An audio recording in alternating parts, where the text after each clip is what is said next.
샬롬 샬롬 샬롬 샬롬. 하나님 사랑합니다. 여러분 주 안에서 사랑합니다. 예레미야 4장 1절에서 4절 묵은 땅은 갈아엎어야 되겠죠. 야훼께서 이르시되 이스라엘아 내가 돌아오려거든 내게로 돌아오라. 내가 만일 나의 목전에서 가증한 것을 버리고 내가 흔들리지 아니하며 진실과 정의와 공의로 야훼의 삶을 두고 맹세하면 나라들이 나로 말미암아 스스로 복을 빌며 나로 말미암아 자랑하리라. 야훼께서 유다와 예루살렘 사람에게 이와 같이 이르노라. 너희 묵은 땅을 갈고 가시덤불에 파종하지 말아라. 유대인과 예루살렘 주민들아 너희는 스스로 할례를 행하여 너희 마음 가죽을 베고 나 야훼께 속하라. 그리하지 아니하면 너희 악행으로 말미암아 나의 분노가 불같이 일어나 사르리니 그것을 끌 자가 없으리라. 4절까지 내용이에요. 4장은 31절까지 있죠. 그래서 묵은 땅을 갈아엎을 줄 알아야 되겠다. 농사 짓는 농부들이라면 반드시 꼭 해야 되는 게 묵은 땅 갈아엎어가지고 거기다 다시 씨를 뿌리죠. 부지런하고 감사하며 살던 한 사람과 게으를 뿐만 아니라 불평 불만이 가득했던 한 사람이 같은 날 죽어서 하늘나라에 갔습니다.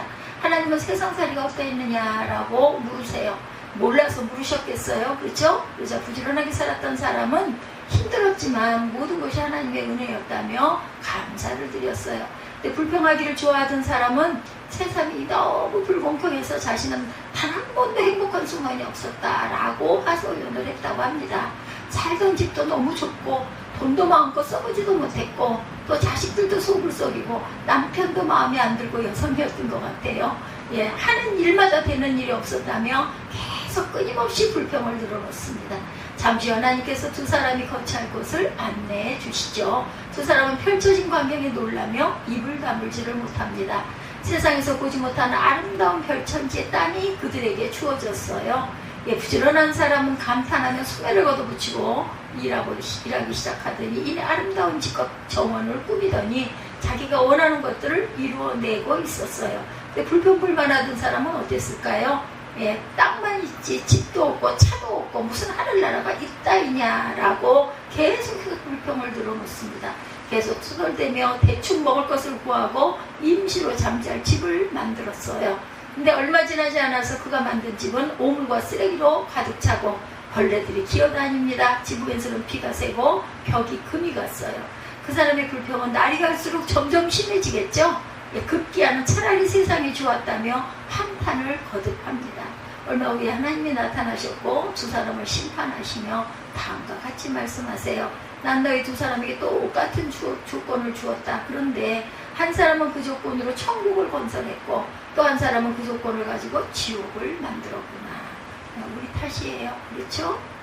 그래서 불만 가득한 사람이 하나님께 따집니다. 아니 하나님, 천국은 아무 일도 하지 않고 편히 먹고 쉬는 곳이 이렇게 힘들게 일하는 곳이 아니지 않습니까? 라고 말했다 그러죠. 그래서 하나님이 이렇게 말씀하시면서 끝을 맺습니다. 부지런하고 늘 감사하며 사는 사람은 지옥에서도 천국을 건설하고 살지만 그렇지 않은 사람은 천국을 가져다 주어도 지옥으로 만들 것이다. 너에게는 결코 천국의 땅 한 평이라도 내줄 수가 없다. 내가 만든 지옥에서 영원토록 살아라. 결국은 마음밭의 문제라는 것이죠. 잘못된 것은 한 번으로 족합니다. 여러분들, 같은 잘못을 거듭하는 것은 정말 어리석은 사람이죠. 많은 사람들이 실패의 원인을 환경에 두죠. 세상이 그렇고 여건이 그래서 어쩔 수가 없다라고 말하고 핑계댑니다.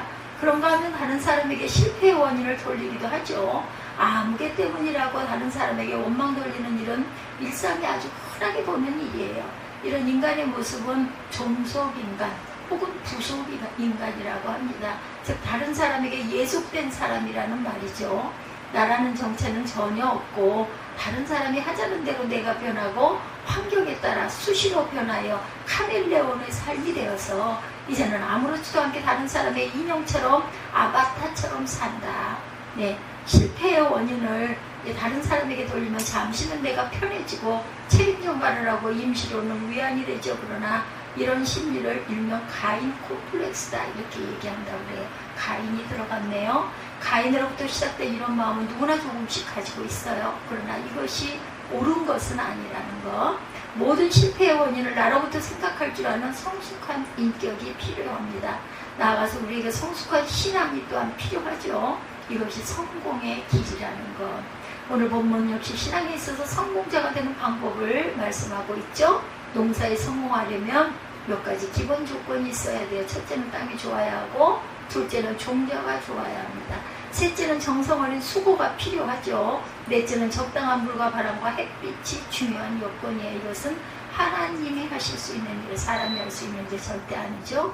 근데 오늘 본문에 토양과 씨앗은 좋은데 문제는 농부에게 있었다라는 거죠. 게을러서 묵은 땅을 갈지 않아 잡초와 가시가 우거져 있어요. 그래서 본문에 너희 묵은 땅을 갈아엎고 가시덤불에 파종하지 말아라 라고 말씀하고 있어요. 오늘 제목이죠. 너희 묵은 땅을 갈아엎고. 하나님을 멀리하고 타락으로 치닫는 이스라엘에게 예레미야를 통해 주시는 하나님의 말씀이에요. 당시 이스라엘은 주변의 이방 국가들로부터 타락한 문화와 종교를 받아들여서 우상 숭배와 폐역한 행위에 몰두할 때입니다. 선택받은 백성이라고 자부하던 자신들의 신앙을 붙잡지 못하고 주변 국가와 힘센 나라의 문화에 물들어갑니다. 하나님의 백성이면서 믿음의 열매는 찾아볼 수 없고 영적인 빈곤 속에 살았고, 그 영적 빈곤의 결과로 이스라엘은 요시아 왕 이후로 정치, 사회, 종교, 경치, 사회 모든 분야 모든 면들이 전부 다 멸망으로 내리막길로 치닫고 있었던 그러한 때, 어때서 항상 부정적인 생각, 탓하는 원망하는 생각, 이렇듯 파괴의 소리가 들리는 깊은 밤의 시점에서 하나님께서는 선지자 예레미야를 통해서 묵은 땅을 갈아엎고 가시덤불을 걷어내고 마음의 가죽을 베어내는 할례를 받아라. 돌아보면 많은 것을 잃어버리면서 한 해를 우리가 살아왔습니다. 그 중에 정말 잃어버려서는 안 될 우리 잃어버린 신앙도 있지 않은지, 그래서 우리의 신앙이 가시덤불이 되어버리고 있는 것은 아닌지, 내가 잃어버린 것은 과연 무엇인지, 내게 남아있는 것은 또한 무엇인지 이제 중간 점검 타월입니다. 만약 이대로는 아무리 파종을 해도 열매를 기대할 수 없는 지경은 아닌지, 한 해를 보내면서 이런 그 시점마다 나와 여러분들 자신을 돌아보는 저와 여러분들이 되시기를 바랍니다. 가장 중요한 것은 나를 발견할 수 있어야 되겠다. 나의 진실된 모습을 볼 수 있어야 한다라는 거죠. 합리화하지 말고, 그죠? 중심적으로 이방의 우상과 강대국의 문화에 빠져가면서도 모르고 있었을 뿐만 아니라 그 상태를 인정할 수 없었던 이스라엘의 모습, 그대로인 것은 아닌지 돌아보아야 합니다. 이것은 숨긴다고 숨길 수 있는 것이 아니죠. 아무리 아닌 척하고 숨겨보려 해도 하나님이 아시기 때문이다. 바바 하리다스라는 명상가가 이런 말을 합니다. 깊이 잠든 사람은 깨울 수 있지만 잠든 척 하는 사람은 깨울 수가 없다. 자고 있지 않기 때문이죠. 그죠? 진실을 숨기고 자신을 제대로 인정하지 못하는 위선적인 사람은 답이 없다라는 거예요. 그러나 이것을 사람 사이 있을 수 있는 일일 뿐 하나님은 다 알고 계시죠. 묵은 땅을 갈아라 라고 말씀하십니다. 우리가 알다시피 하나님은 나쁜 씨앗을 심지 않는 분이세요. 언제나 최상품의 씨앗과 묘목을 심으시는 분입니다. 근데 내 심령의 밭에 열리는 열매가 하등품의 열매라면 무엇이 문제일까요? 농부인 내 잘못이다. 내가 가지고 있는 마음가짐과 생각, 그리고 나아가 신앙의 상태까지 아주 밑바닥의 것으로부터 뒤집어 갈아 고르게 해야 된다. 갈아엎어야 되겠죠? 즉 하나님의 말씀은 가시덤불에 대한 말씀. 가시덤불은 정말 제멋대로 자라나죠. 공간이 있는 대로 다 덮어버리면서 다른 모든 것을 죽이고 맙니다. 그리고 심령의 가시덤불은 정말 어지러운 것이다. 하나님의 일임에도 불구하고 내 맘대로 한 적이 참으로 많지는 않았는지, 내가 하고 싶으면 나도 싫으면 안 할 수 있는 것이라고 가볍게 생각하진 않았는지, 그러는 사이에 내 심령의 가시덤불이 뒤덮여버렸어요. 하나님께서 여기서 이대로 파종해서는 안 될 지경이 되었으니 파종하지 말아라 라고 당부하세요. 그 다음에 말씀은 마음의 가죽을 베어내는 할례를 받아라 라고 말씀합니다. 할례라는 것이 뭐예요? 육신의 양피를 베어내는 할례는 이스라엘이 하나님의 백성임을 인정하는 예식이었죠. 근데 할례 예식을 통해서 하나님께서 자기 백성에게 원하시는 더 깊은 것이 있었는데, 그것은 바로 심령에 필요 없는 부분을 베어내는 것입니다. 회개죠. 그렇죠? 육신을 베어내는 것은 상징일 뿐이에요. 이스라엘이 정말 베어내야 했던 것은 그들의 심령이었다. 하나님의 선민이었던 그 영광, 하나님만을 따라야 했던 은혜의 있음, 그 은혜에 대한 마땅한 응답으로서의 신앙, 이 모든 것이 가시덤불처럼 얽혀서 진실성을 잃어버리고 있었습니다. 이스라엘은 육신의 양피는 베어내면서도 속사람의 양피를 베어내지 못해요. 습관적인 형식으로 그때마다 그렇게 지내오고 있었던 것이다.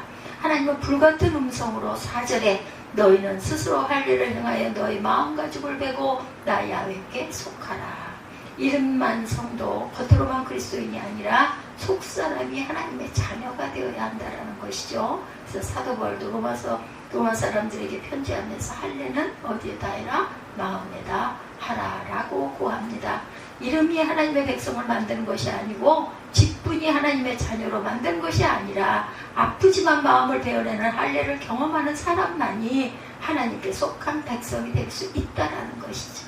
이제 무군해를 보내고 새해가 이 앞으로 4개월 후면 어김없이 확실하게 다가옵니다. 우리 살아있는 저와 여러분들에게 하나님께서는 다시 내 심령의 신앙의 파송을 해야 하는 기로에 서 계세요.